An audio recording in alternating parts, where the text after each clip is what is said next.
Tonight's next entrepreneur, Stephen Murr, is confident that his fitness invention will be absolutely in tandem with the Dragons. Yes, of course they're going to come on board because it's an amazing product, but more importantly, it's an amazing business opportunity for them. So, fingers crossed.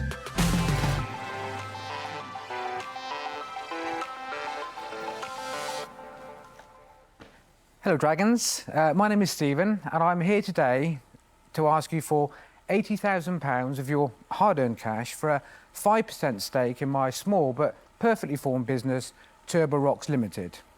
TURBO ROCKS designs, manufactures and sells rocker plates. The only trouble with riding indoors for longer is your bum. And what I mean is that after a while, numbness can cut in and it can become a very painful experience.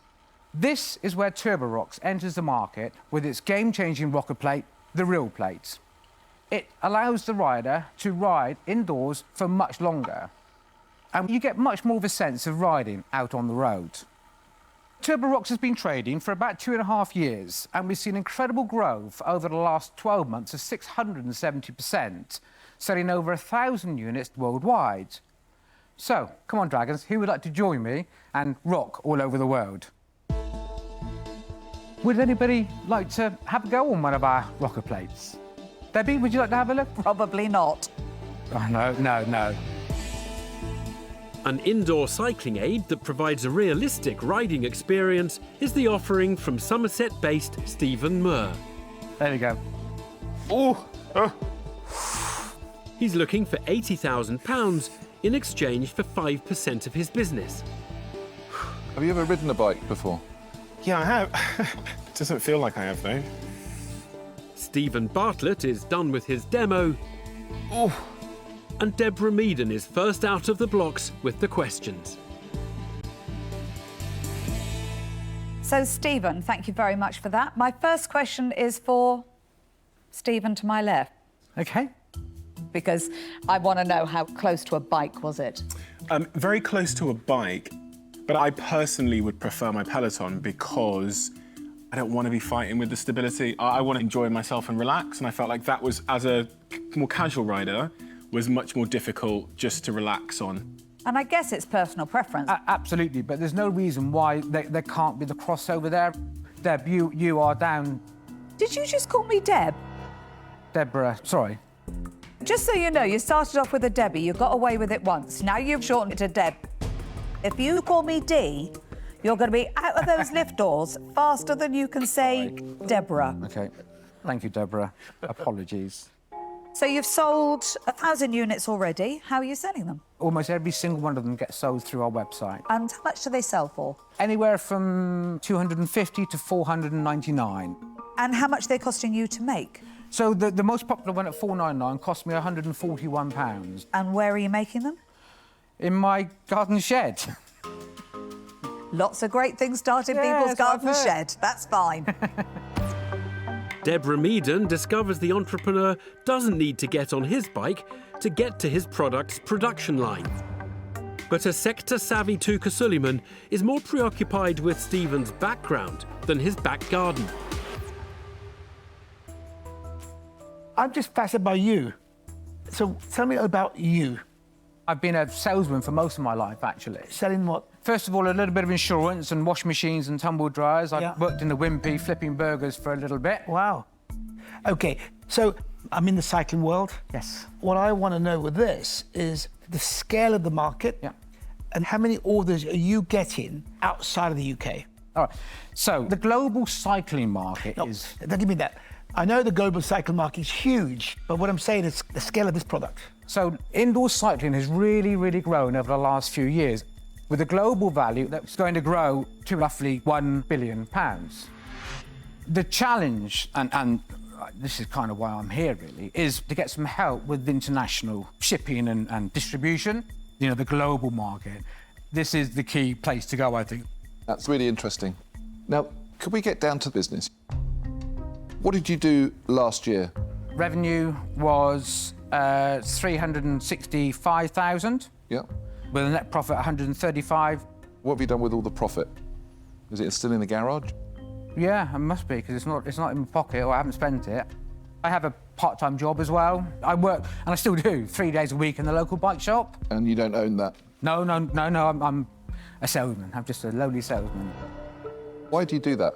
You've got a business for 50% of your time in the year that produced 135,000 net profit, and you go to work in a bike shop for the other 50% of the time. Doesn't make sense, does it? And I know that. Are you lonely? Yeah. The last 12 months, I have been locked away in my little shed in the garden. All I speak to is the radio. So actually getting out into the bike shop is a great way of me, you know, speaking to people, and good for the mind and everything else. No, I get that. Gives you what you need. You come back, you've then got motivation to carry on doing your work. Yeah. But also, it's been busy in the bicycle industry. They've not had the right number of staff in the bike shop, and I just wouldn't leave them understaffed.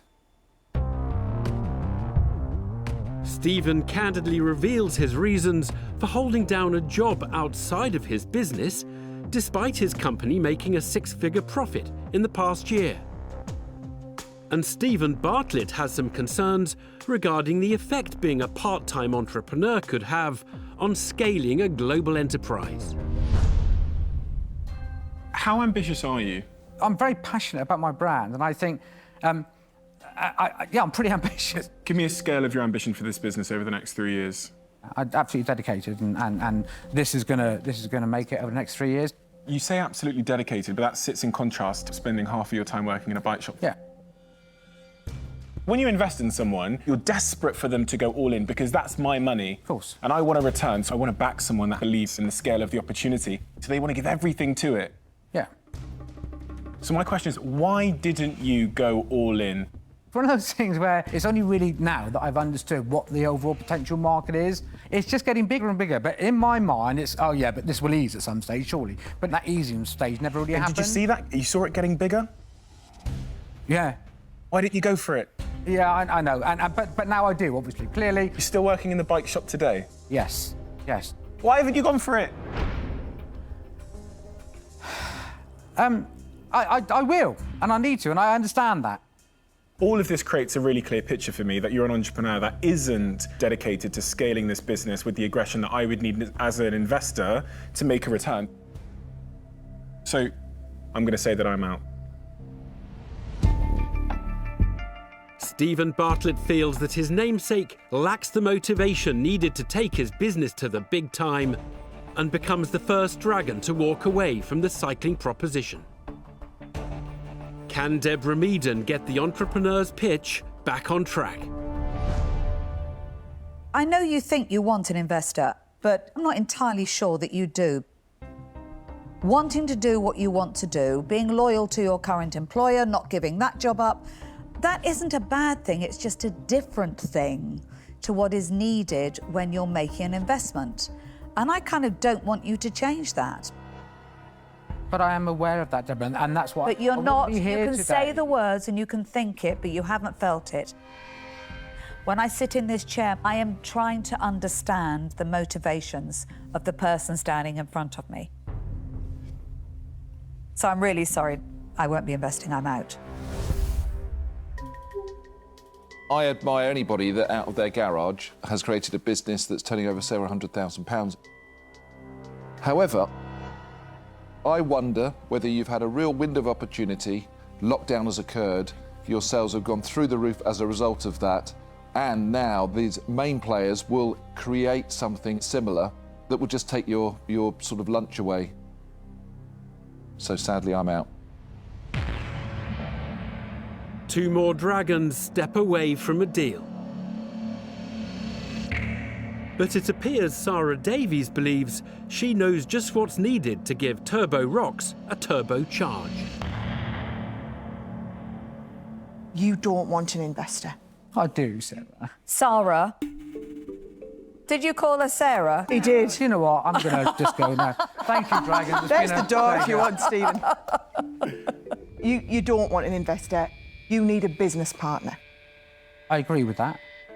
The product I feel excited about because I appreciate the huge growth in the market. So on that basis, I am prepared to make you an offer. Okay. Now, usually as a business partner, we'd go 50-50. However, You're bringing 135 grand retained profits, and I'm bringing 80 grand. So on that basis, I think a fair offer would be all of the money, 80,000 for 35% of the business. Okay, Sarah, thank you very much for that.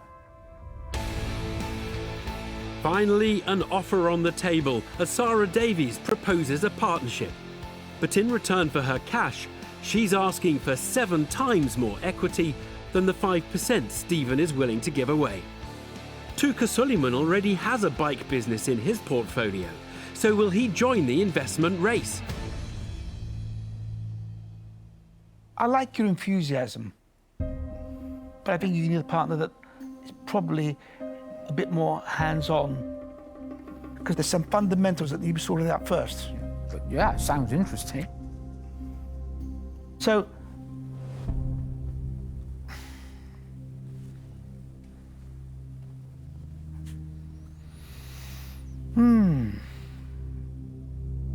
okay, I'm gonna make you an offer.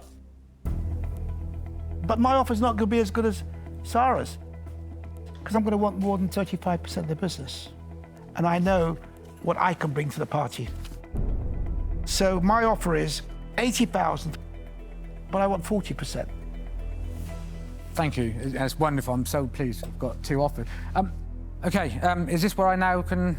Talk on the wall. Award, is it? Thank you. Please bear with me. So 2 potential deals for Stephen to deliberate over. In exchange for the £80,000 he's asking for, Tuka Suleiman wants 8 times the 5% equity that's on offer, while Sarah Davies is asking for a slightly smaller 35% stake, leaving the entrepreneur with a difficult decision to make. Trouble I've got is, you know, 40 or 35% is so far away. Come back to me a little bit. I understand that obviously the bigger slice of the cake that you guys have got, the more engaged you're going to be, so I fully get that. So it's not just that, Stephen. It's the fact that what you need from me isn't £80,000. It is me to establish a business strategy, to work out the global commercial strategy, and then, with all due respect, probably to go and execute most of it. Look, you could say, I'm going to remain on my own, not take an investment, be in my garage and carry on. Yeah. Yeah. That you can do. Yeah, no, that is your prerogative. Yeah. Or catapult yourself. Yeah. That's your decision. Yeah. I'm not budging. But 40%, I'm not budging. Come on, it almost would be remiss of me not to, you know, ask you guys to come towards me. Let me ask you a question, Sarah. Would you share 20 each? From my point of view, I have aspirations to get into the cycling market. I'm not there. Tuka is. Yeah. And I think that adds an awful lot of weight. So the decision you need to make, because if this was a share, it would be at the 40% valuation to give us 20% of the business each.